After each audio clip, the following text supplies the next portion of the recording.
نون league اور Peoples party نے انتخابات میں مخصوص نشستوں کے لیے اپنی ترجیحی فہرستیں الیکشن کمیشن میں جمع کروا دی ہیں۔ ان سیاسی جماعتوں نے زیادہ تر ایسی خواتین کا انتخاب کیا ہے جن کا تعلق سیاسی خاندانوں سے ہے۔ نون لیگ کی طرف سے پنجاب میں قومی اسمبلی کی 20 مخصوص نشستوں کے لیے جو نام دیے گئے ہیں ان میں طاہرہ اورنگزیب اور مریم اورنگزیب ماں بیٹی ہیں۔ شائستہ پرویز ملک خود بھی MNA رہ چکی ہیں۔ مسرت آصف خواجہ آصف کی اہلیہ اور شزا فاطمہ ان کی بھانجی ہیں۔ وجیہ قمر PTI چھوڑ کر نون لیگ میں شامل ہوئی ہیں۔ پنجاب اسمبلی میں مخصوص نشستوں کے لیے طلال چودھری کی بیگم ماریہ طلال، بیگم عشرت اشرف اور تہمینہ دولتانہ بھی شامل ہیں جن کا تعلق بھی سیاسی گھرانے سے ہے۔ اسی طرح پیپلز پارٹی نے قومی اسمبلی میں خواتین کی مخصوص نشستوں میں شازیہ مری کو پہلی ترجیح قرار دیا ہے۔ سندھ سے مخصوص نشستوں کے لیے نفیسہ شاہ اور دوسرا شگفتہ جمانی جبکہ تیسرا نمبر ہے۔ پیپلز پارٹی سیدہ شہلا رضا اور مہتاب اکبر راشدی کو بھی MNA بنانے کی خواہش مند ہے۔ ترجیحی لسٹ کے اعتبار سے اگر پیپلز پارٹی کو سندھ سے بڑی کامیابی ملتی ہے تو ناز بلوچ اور شرمیلا فاروقی بھی قومی اسمبلی کی رکن بن سکیں گی۔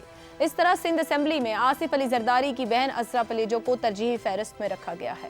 سیاسی جماعتوں کے پاس مخصوص نشستوں کی صورت میں ایک ایسا موقع ہوتا ہے کہ وہ اپنی پارٹی میں ایسی پڑھی لکھی، باشعور، ایماندار اور باصلاحیت خواتین کو اسمبلی میں نمائندگی دلا پائیں جو خواتین عام انتخابات لڑنے کے انتہائی مہنگے اخراجات برداشت نہیں کر سکتی اور ان کا تعلق بھی مڈل یا پھر لوور مڈل کلاس سے ہوتا ہے۔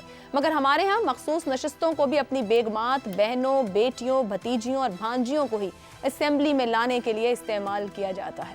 اسی پر گفتگو کریں گے۔ پینل کے لیے سوال ہے، خواتین کی مخصوص نشستوں پر بھی اشراف کا ہی غلبہ، بیگمات، بہنوں، بیٹیوں، بھتیجیوں، بھانجیوں کو نوازنے کا پلیٹ فارم، کیا مخصوص نشستوں پر رکن اسمبلی بننے والی خواتین پاکستان کی اکثریت خواتین کے مسائل کا حل کروا سکتی ہیں؟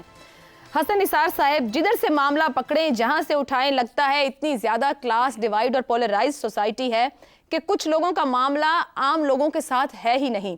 سیاست میں خواتین کو لانے کے لیے جو طریقہ اختیار کیا گیا کہ خواتین آئیں وہ بھی محدود ہو کر رہ گیا ہے۔ آپ کے خیال میں عام لوگوں کا تعلق بچ گیا ہے پارلیمان میں جانے والے لوگوں سے؟ یہ آپ کا جو سوال ہے یہ تگڑا سوال ہے، لیکن یہ بڑا لولا لنگڑا سوال ہے۔ اچھا، رشتہ دار جتنا آپ جانتے ہیں ان سے زیادہ ہیں ان کے، خاص طور پہ نون لیگ کے لوگوں کو نہیں پتا۔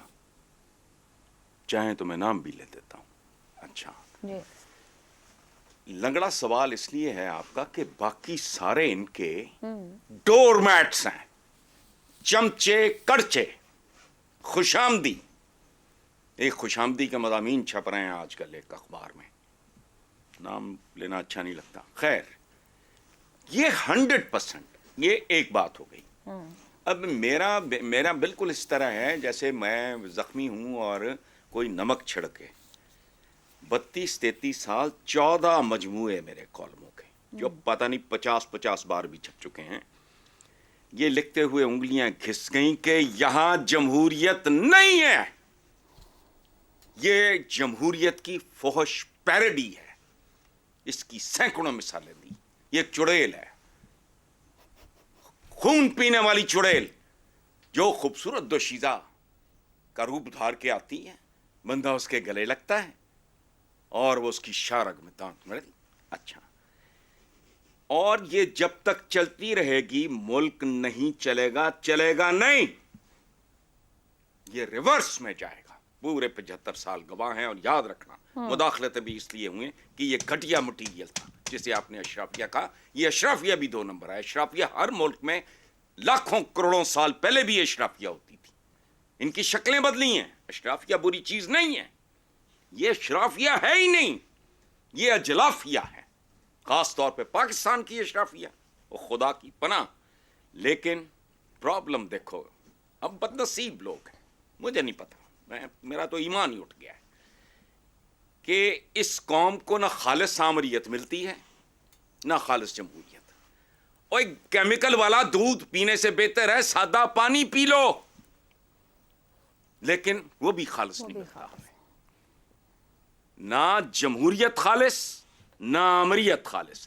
جو جمہوریہ ہے اس کی مینٹالٹی کیا ہے؟ بیگم بھٹو اللہ بخشے، میں احترام کرتا ہوں، Bhutto the born to rule. Bhutto کا جملہ سنو، I am the only sacred cow in this country. یہ نواز شریف کی صاحبزادی حکمران خاندان ہو، تم ہو کون؟ دس از دا مائنڈ سیٹ. سو جس ملک میں نہ خالص دوا ہے، نہ خالص غذا ہے، نہ خالص نظام ہے، نہ خالص حکام ہیں. یہ ایک پرائیویٹ ہاسپٹل میں ایک معمولی ڈی آئی جی، اس نے پورا hospital, one of the top most hospitals of Lahore, ہمارے گھر کے قریب ہے، الٹ پلٹ کے رکھ دیا. کون ہے وہ؟ ڈی آئی جی. ابا بیمار تھا. سو بی بی نہیں ہونا. صحیح ہے. میں چھوڑوں گا تو اس یقین کے ساتھ چھوڑ رہا ہوں، چھوڑوں گا نہیں، چھوڑ رہا ہوں. ٹیکس لٹل ٹائم کہ نو کچھ نہیں ہونا. اور ایک بات آخری سن لیں جی. وہ کیسر بنگالی کی تقریر ہے یار، وہ سارے، میں اپنے سارے بھائیوں دوستوں سے یہ گزارش کرتا ہوں وہ ضرور پڑھ لو. صحیح ہے. پاکستان کی اس نے کہا اکنامک ونڈو بند ہو چکی ہے. 7 شبر زیدی بھی بیٹھے تھے. اختلاف کرنا کروڑ بار کرو لیکن سن لو، فیکٹ شیٹ ہے وہ. درست ہو گیا، درست ہو گیا. مجھے اس لیے شاید اچھی لگی کہ میں تو اس کا بلیور ہوں اور کب سے کہہ رہا ہوں. ٹھیک ہے. Thank you. شہزاد صاحب آپ کی جانب آؤں گی. 50% آبادی ہے خواتین کی، اور اسمبلی میں جو چند جاتی ہیں وہ بھی خانہ پوری کرنے کے لیے خود ہی سیاستدان اپنے گھر میں حصہ لے جاتے ہیں. جی کوئی شک نہیں، بالکل آپ نے ٹھیک کہا. اور دیکھیے وہ منیر نیازی کا شعر کہ کچھ شہر دے لوگ بھی ظالم سان، کچھ سانو مرن دا شوق بھی سی. اب یہاں پہ سانو جو ہے یہ سیاستدان ہے. بھائی ظالم تو شہر کے لوگ تھے اور ہیں اور رہے ہیں، اور تم اپنا کچھ بندوبست کر لو، درست. تم ہی کچھ اپنے معاملات کو درست کر لو. تو مرنے کا شوق ان کو ہے. جب اس قسم کی لسٹیں نکالیں گے تو لوگ اور کیا بولیں گے؟ مجھے یہ بتائیے کہ اس کے اندر کوئی دانشور، کوئی لکھاری، کوئی خاتون ایسی جو کہ رائٹر ہو، کوئی ایسی جو کھلاڑی ہو جو خاتون خانہ ہو؟ ان کی جماعتوں میں ہے ہی نہیں ایسا کوئی میرا خیال سے. اچھا وہی تو میں کہہ رہا ہوں. اور ان کی پریفرڈ لسٹیں بھی. اچھا سینٹ کا نظام ہے جس کے اندر کہ پروپورشنل ریپرزنٹیشن ہے کہ اگر آپ کی اتنی سیٹیں ہوں، اتنا آپ نے اتنے اس کے اندر تھنکر ڈالنے، اتنے سائنٹسٹ ڈالنے. یہ ہر اپنے بندے کو سائنٹسٹ اور تھنکر بھی بنا لیتے ہیں اور ان کو وہ ساری کھالیں جگہ ہوتی ہیں پر کر لیتے ہیں ان لوگوں کے ساتھ. اس سینٹ کا ستیہ ناش مار دیا انہوں نے. اب یہ نیشنل اسمبلی کا حال آپ کے سامنے ہے. اب مجھے بتائیے، اب میں کچھ زیادہ اس کے اندر بولتا نہیں ہوں کیونکہ یہ ایلیٹس ہیں، یہ وہ لوگ ہیں. مجھے بتائیے جو اس قسم کے برانڈڈ کپڑے پہنتے ہیں، اب سارے پہنے، اللہ کرے سارا پاکستان پہنے، لیکن فی الحال جو 99.9% نہیں پہنتے ان کے ساتھ ان کا کیا تعلق ہو سکتا ہے؟ میں نام کسی کا نہیں لیتا لیکن ہم سب جانتے ہیں کیا تعلق ہے. مجھے بتائیے یہ جو ہمارے گھروں کے اندر آ کے خواتین یا میرے گاؤں کے اندر جو عورتیں ہیں ان کے ساتھ ان کا کیا تعلق ہے؟ ان کو کیا پتا ان کے مسائل کیا ہیں، کرنا کیا ہے، اس کے لیے آواز کیا اٹھانی ہے جا کے نیشنل اسمبلی میں؟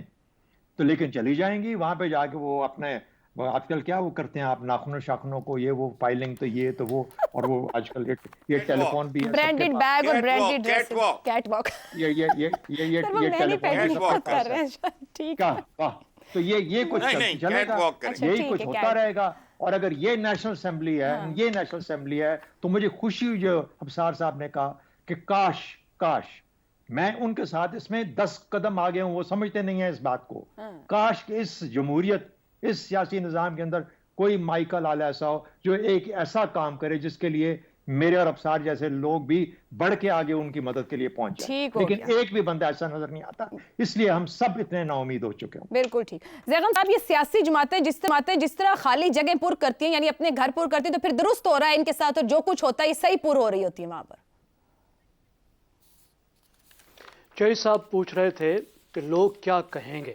دیکھیں لوگ کہیں گے بیویاں، بیٹیاں، پھوپھیاں، تائیاں سب کی سب اسمبلی آئیاں.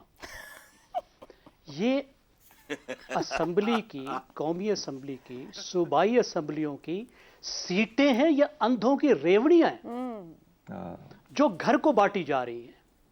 دیکھیے مسئلہ صرف اشرافیہ کا نہیں ہے. اشرافیہ سے ہی قابل لوگ لے لیں، میریٹوکریسی ہی دکھا دیں، وہاں پہ بھی تو بہت سے قابل پروفیشنل موجود ہیں نا. لیکن وہاں سے بھی قابل لوگ نہیں لینے. یہ نیپوٹزم کا معاملہ ہے جس کے بارے میں قائد اعظم نے خبردار کیا تھا، جو قوموں کو بھی تباہ کرتا ہے، جمہوریتوں کو بھی تباہ کرتا ہے، پارٹیوں کو بھی تباہ کرتا ہے. اس وقت پاکستان کی سیاست کا نمبر 1 پرابلم جس سے یہ پارٹیاں برباد ہو رہی ہیں وہ ان پارٹیوں کی نیپوٹزم ہے، جس کی وجہ سے ان کے اندر میریٹوکریسی نہیں رہی. دیکھیں چین میں بھی جمہوریت نہیں ہے